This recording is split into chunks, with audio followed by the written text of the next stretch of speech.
ces outils-là, ils donnent le sentiment d'être directement en prise avec le pouvoir. C'est la nouvelle démocratie participative.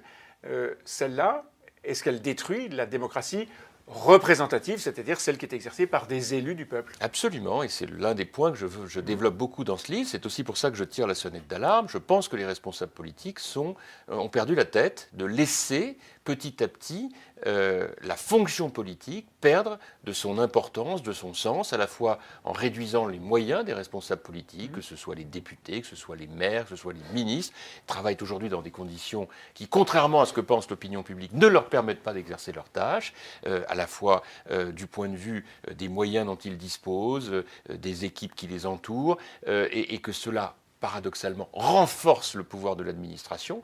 Et on le voit bien avec des ministres qui n'ont quasiment plus de cabinet ministériel et qui donc se retrouvent aujourd'hui en prise avec des directeurs qui restent et qui imposent leur crédit. Très bien, mais la tendance, elle est au contraire de dire qu'il faut moins de parlementaires. C'est une erreur ? C'est la raison pour la...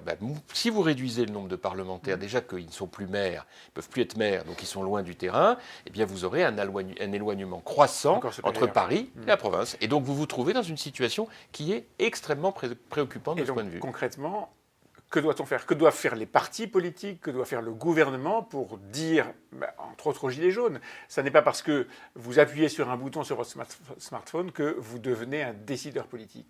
Tout simplement en arrêtant de succomber à toutes les tentations de mode. C'est à cause de ces tentations de mode qu'on a interdit aux maires d'être députés, donc on a une assemblée hors sol. C'est à cause de ces mêmes tentations bien pensantes qu'on a réduit les moyens d'action des responsables politiques qui aujourd'hui sont de plus en plus vulnérables. Donc si on veut changer ça, eh bien, il faut inverser cette tendance et il faut l'assumer. Je pense qu'il doit falloir maintenant assumer que les maires doivent pouvoir être députés. Je pense qu'on doit remettre des cabinets ministériels dignes de ce nom, des équipes qui entourent les ministres pour pouvoir faire le front commun face à des directeurs d'administration centrale qui sont là pour appliquer les règles et ainsi de suite, reprendre en main les choses pour retrouver de la verticalité. On consulte, on concerte, je le fais comme maire de Meaux depuis des années. Puis il y a le moment où il faut décider. Aujourd'hui, l'homme politique en démocratie en France a peur de décider. On ne peut pas continuer comme ça.